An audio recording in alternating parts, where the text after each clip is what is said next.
यशवंत, आप जनता का मूड बता रहे हैं, लेकिन जनता अभी क्या बोल रही है यह भी जानना जरूरी है कि इस रायशुमारी पर जनता क्या सोचती है। सीधे मनीष शर्मा का मैं रुख करना चाहूंगा, हमारे सहयोगी ग्राउंड जीरो से हमारे साथ जुड़े हुए हैं। मनीष।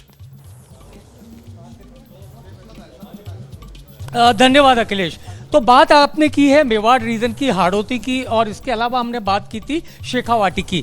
लोगों की ओपिनियन यही थी, जिस तरीके का नतीजे हमारे ओपिनियन पोल में आ रहे हैं, यानी कि कुछ मिक्स बैग। हालांकि बीजेपी कुछ बढ़त पर है। आपका नाम जानना चाहूंगा, क्या लगता है आपको राजस्थान की बात करें तो? राजस्थान में कांग्रेस का सुपड़ा साफ होने वाला है। जनता इंतजार कर रही है कब चुनाव आए और इस भ्रष्टाचारी सरकार को विदा करे। मैं आपको एकदम सही आंकड़ा बता रहा हूं, जो जनता का जनमानस है उसके तहत आज ही चुनाव हो जाए तो भारतीय जनता पार्टी को 170 से ऊपर 170 सीट। जी, आपसे जानना चाहूंगा, आपका नाम पता, आप क्या कहते हैं? महेश शर्मा नाम है।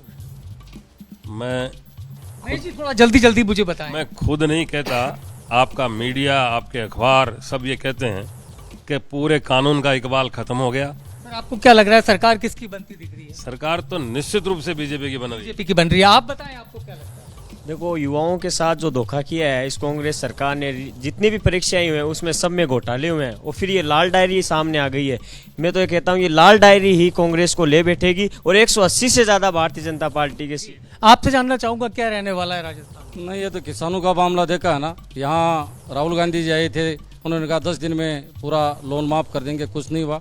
युवाओं की बात करें तो मैं तो कह रहा हूँ पूरे राजस्थान में सबसे ज़्यादा अब की बार 4.5 साल में जो घोटाले में, इतने बड़े घोटाले मैंने कभी नहीं देखे। आपको क्या लगता है? नहीं लगता क्या है, तो खुला है 180 से ज़्यादा 180 सीट। जी, आप क्या इत्तेफाक रखते हैं इनसे? नहीं रहता इसमें इत्तेफाक।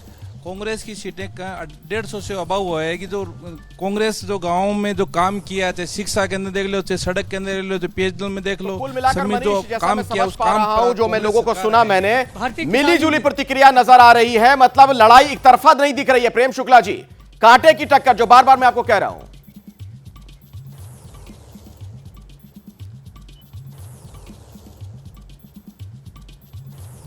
प्रेम शुक्ला जी, मुझे सुन पा रहे हैं आप?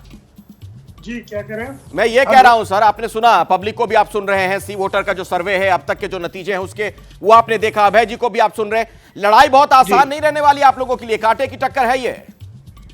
नहीं, जहां भी कांटे की टक्कर होती है, आप जानते हैं कि भारतीय जनता पार्टी के कार्यकर्ताओं की पार्टी है, यह किसी वंश विशेष की पार्टी नहीं है, ये वसूलोबाजों की पार्टी नहीं है, ये झूठ बोलने वालों की पार्टी नहीं है, ये झूठा वादा करके जो किसानों की जमीन जब्त करने वाले भ्रष्टाचारियों की पार्टी नहीं है। इसलिए निश्चित तौर पर जो है वो देखिए, भ्रष्टाचार के नाम पे कैसे हंस रहे हैं। आप समझ सकते हैं ना, भ्रष्टाचार इनके लिए हंसी का विषय है। भ्रष्टाचार इनके लिए जो दंड का विषय नहीं है। भ्रष्टाचार को ये शिष्टाचार समझते हैं, क्योंकि 420 इनकी अध्यक्ष जो है, इनकी पूर्व अध्यक्ष श्रीमती 420 जो है, जो 420 की गबन की केस में बेल पर है, जो राहुल गांधी, प्रफुल्ल पटेल, आधी कांग्रेस, हसन मुश्रीफ। अब देखिए बीच में बोलने लगे ये। फिर मुझे शिष्टाचार, अरे प्रधानमंत्री जी ने तो 5,35,000 करोड़ के भगा दिए भैया। नहीं, 20 लाख मोदी जी और उनकी सरकार आकंठ भ्रष्टाचार में डूबी हुई है। इतने मुकदमे लगेंगे सरकार से, हटो तो सही, जेल के बाहर नहीं आ पाओगे। ये बेल पर लोग देखो जो तो है, सही अभी ये जो जेल काट कर आए लोग हैं, ये कैसे इनका धैर्य टूट जाता है, कैसे बीच में मेहुल भाई, हमारे नीरव भाई, संदेशरा बंधु, ऋषि अग्रवाल, 12 लाख करोड़ रुपए के अडानी जी, राहुल गांधी नीरव मोदी की शराब पी के स्टॉक मैनिपुलेशन को छुपा रहे हैं, नीरव मोदी की शराब पीकर चिट्ठी अच्छा, लेकर दोनों लोग ढेर सारे नाम गिनवा रहे हैं भ्रष्टाचार को लेकर। अजय सेतिया जी को मैं बहस में लाना चाहता हूं। आपको लग रहा है कि भ्रष्टाचार इतना बड़ा मुद्दा रह पाएगा चुनाव में? देखिए, भारतीय जनता पार्टी अगर मुद्दा बना सकेगी तो लाल डायरी बड़ा मुद्दा बन सकता है, लेकिन लाल डायरी वास्तव में है भी या नहीं, क्योंकि इसके पीछे की कहानी ये है कि गुड्डा 2008 में बीएसपी के टिकट पर लड़े, उसके बाद कांग्रेस में चले गए। 2013 में कांग्रेस ने उनको टिकट दिया, वो हार गए। फिर 2018 में फिर मायावती की शरण में चले गए, मायावती ने उनको टिकट दे दिया, वे जीते और फिर कांग्रेस में शामिल हो गए। खुद शामिल नहीं हुए बल्कि 6 बसपा के विधायकों को ले गए। ये जो लाल डायरी है ना, ये डायरी लेने के लिए गुड्डा को ही क्यों भेजा था? क्योंकि गुड्डा का भी उसमें नाम था, उन्होंने भी पैसा लिया था, तब जाकर कांग्रेस ज्वाइन की थी। तो ये इस मुद्दे को भाजपा कितना भुना सकती है उस ठीक पर है। डिपेंड करता है, लेकिन इसके पीछे की कहानी दूसरी भी है। हाँ, छोटे में जल्दी से। हाँ, क्योंकि इस पर बसपा में वो जान नहीं सकते, कांग्रेस उनको टिकट दे नहीं रही थी। ठीक है। उनकी असदुद्दीन ओवैसी से बातचीत हुई, मुस्लिम दलित का एक नया गठबंधन बनाने की कोशिश वहां उन्होंने की, इसलिए जल्दबाजी में कार्रवाई की। ठीक है। राकेश जी 20 सेकंड में जरा जवाब दीजिए, समझाइए दर्शकों को। आपको लगता है कि ऐसे मुद्दों पर वोट डालती है जनता, वोट डालने का जो उसका मानस बनता है ऐसे मुद्दों से प्रभावित होता है? बिल्कुल, ऐसे मुद्दे प्रभावी हुए हैं और 2013 में ये प्रमाण भी है कि देश में लोकसभा चुनाव के समय पर एक भ्रष्टाचार एक बड़ा मुद्दा बना, डेवलपमेंट एक बड़ा मुद्दा बना और उसके चलते एक तरफा वोटिंग हुई और देश की जनता ने प्रधानमंत्री के रूप में नरेंद्र मोदी को चुना।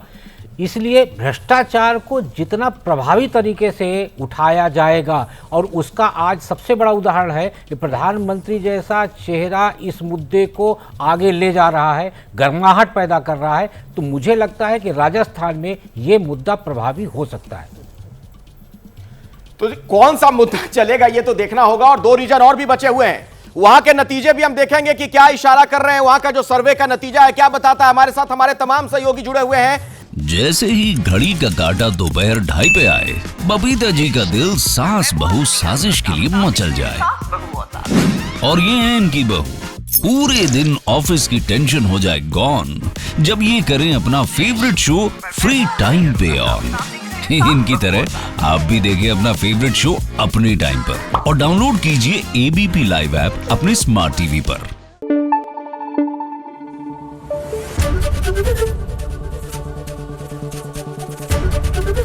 एबीपी न्यूज आपको रखे आगे।